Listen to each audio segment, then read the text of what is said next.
Friends, आप देख रहे हैं सेल्फ मेड ट्यूटोरियल। आज के लेक्चर सीरीज में आप देखेंगे MCQ of Mughal period part 3।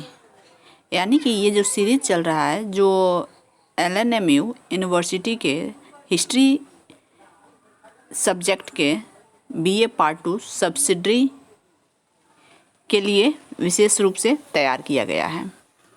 इस लेक्चर सीरीज के माध्यम से मुग़ल साम्राज्य या मुग़ल पीरियड के जितने भी ऑब्जेक्टिव टॉपिक हैं, क्वेश्चन हैं, उसको लेकर मैं आ रही हूँ। वैसे तो कहा जाए तो ऑब्जेक्टिव की कोई सीमा नहीं होती है, कोई लिमिट नहीं होता है, लेकिन फिर भी ये कोशिश की जा रही है कि पूरे मुग़ल पीरियड को एक सीरीज में, जो 7-8 पार्ट का सीरीज है, जिसको मैं आपके लिए लेकर आऊँगी। अभी तक तो ये 3rd चल रहा है, 2 अपलोड हो चुका है और बहुत जल्द मैं पूरे कंप्लीट करूँगी।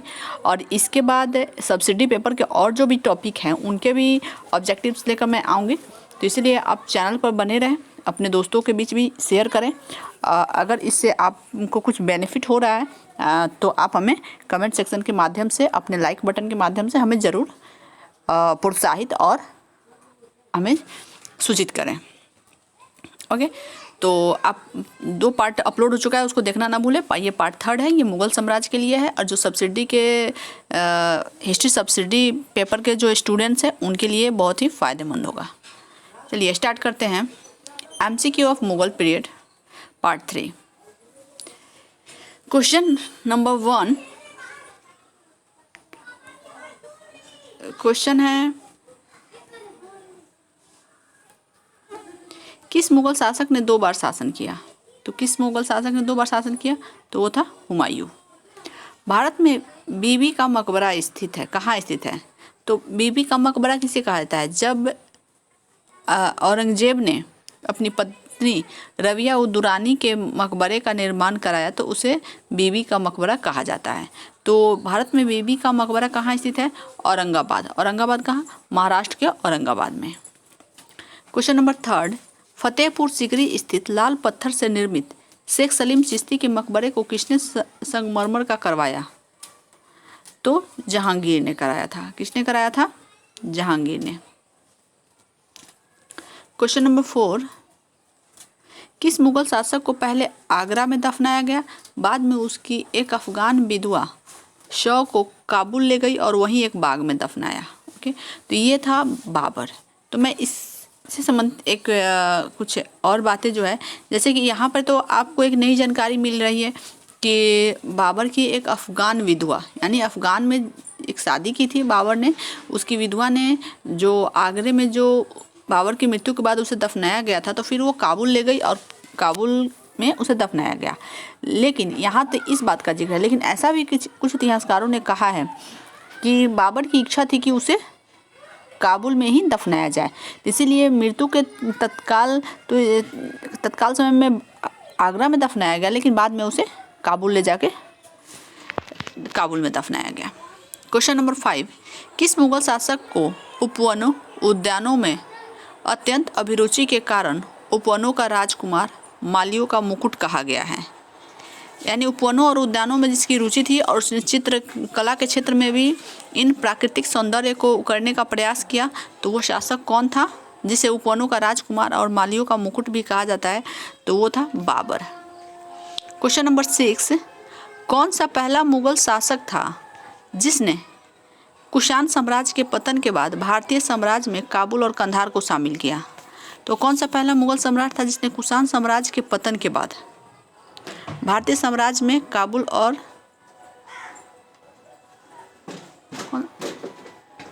शामिल किया? बाबर।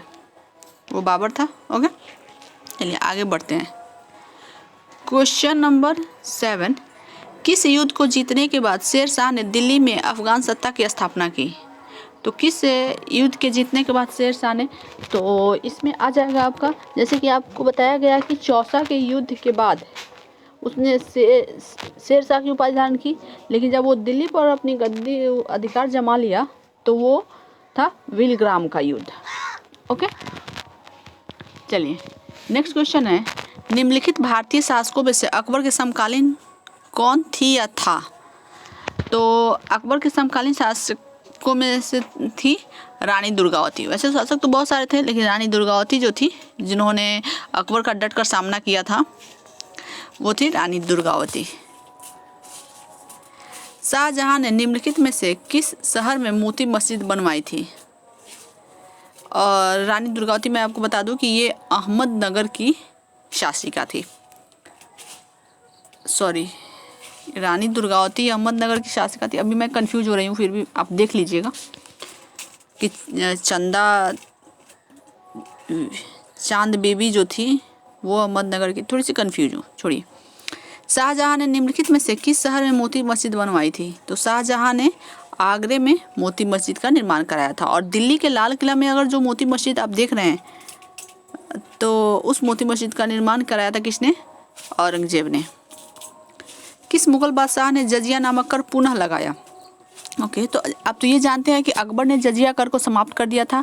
जजिया कर होता है कि जब किसी हिंदुओं से लिया जाने वाला कर था, तो ये एक धार्मिक कर है, तो ये अकबर ने समाप्त किया था, और लेकिन औरंगजेब ने इसे पुनः लगाया। क्वेश्चन नंबर 11, अकबर के शासनकाल में अम्लगुजार नामक अधिकारी का क्या कार्य था? ये तो आप समझ गए होंगे कि अम्लगुजार नामक जो अधिकारी था वो वित्त विभाग से संबंधित है। तो इसका काम क्या होगा? तो भू राजस्व का मूल्यांकन और संग्रह करना। क्वेश्चन नंबर 12 शिवाजी ने मुगलों को किस संधि के द्वारा किलों को सत्तांतरित किया? पुरंदर की संधि के द्वारा। ओके, क्वेश्चन नंबर 13, किस वर्ष वैसाखी के दिन 13 अप्रैल को गुरु गोविंद सिंह ने खालसा पंथ की नींव डाली थी? 1699 ईस्वी में। किस वर्ष वैसाखी के दिन 13 अप्रैल को गुरु गोविंद सिंह ने खालसा पंथ की नींव कब डाली गई थी? 1699 ईस्वी में।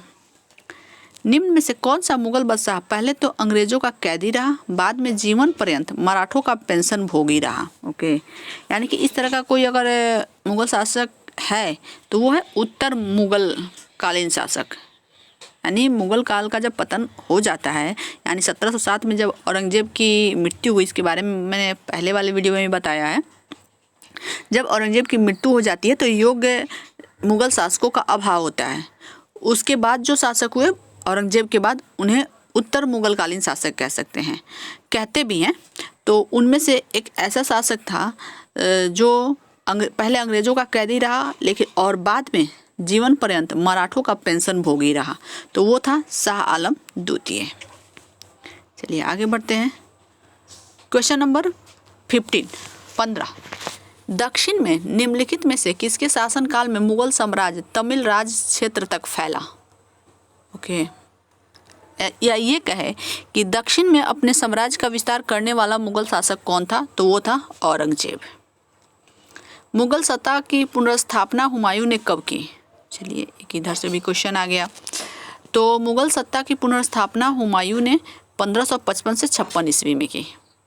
यानी इसकी पुनर्स्थापना क्यों कहा जाता है? क्योंकि हुमायूं जो था वो कब गद्दी पे बैठा?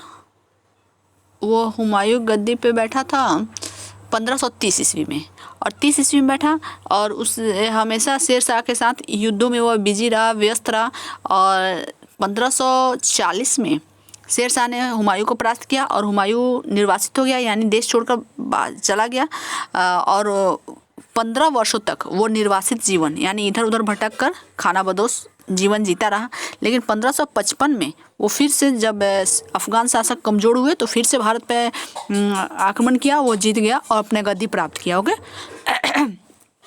तो इस तरह से इन्हें कहा जाता है कि किस शासक का पुनर्स्थापना हुआ था? तो वो था हुमायूं। कब हुआ था? 1555-56 में। 55 में बैठा और 56 में वो दीन पनाह भवन जो दिल्ली में है, वो उसकी सीढ़ियों से गिरकर, एक पुस्तकालय है, उसकी सीढ़ियों से गिरकर उसकी मृत्यु हो जाती है। इसीलिए एक इतिहासकार जो हैं, लेनपुल नाम के एक इतिहासकार, उन्होंने इसके बारे में, हुमायूं के बारे में कहा है कि हुमायूं पूरी जिंदगी गिरता पड़ता रहा और लास्ट में सीढ़ियों से गिरकर भी उसकी मृत्यु हो जाती है।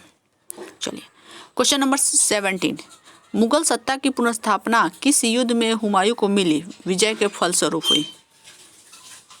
किस विजय के फलस्वरूप मतलब मुगल सत्ता फिर से स्थापित किया? जैसे कि हमने ऊपर बताया कि 1555 में फिर से जब अफगान शासक कमज़ोर हो गए तो वो युद्ध किया। तो कौन सा युद्ध था जिसमें वो विजय प्राप्त किया? तो वो था सरहिंद का युद्ध। ओके। क्वेश्चन नंबर 18, किस मुगल बादशाह की मृत्यु दिन पनाह पुस्तकालय की सीढ़ियों से गिरने के कारण हुई? किस, इसे भी हमने बता दिया, वो था हुमायूं। क्वेश्चन नंबर 19, किस मुगल बादशाह के दुर्भाग्य पर व्यंग करते हुए लेनपुल ने लिखा कि जीवन भर ठोकरे खाता रहा और ठोकर खाकर उसके जीवन का अंत हो गया? आप आइडिया लगाइए कौन सा होगा? वो होगा हुमायूं।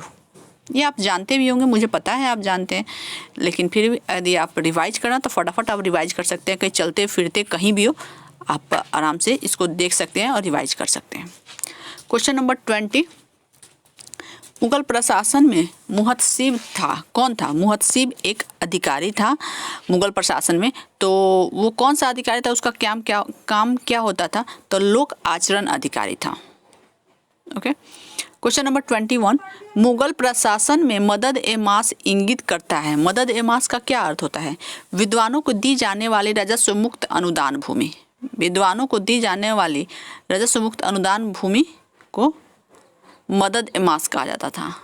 क्वेश्चन नंबर 22, दस्तान ए अमीर हमजा का चित्रांकन किसके द्वारा किया गया? दस्तान ए अमीर हमजा एक चित्रकारी का नाम है, वो किया था किस चित्रकार ने? अबुद सम्मद ने।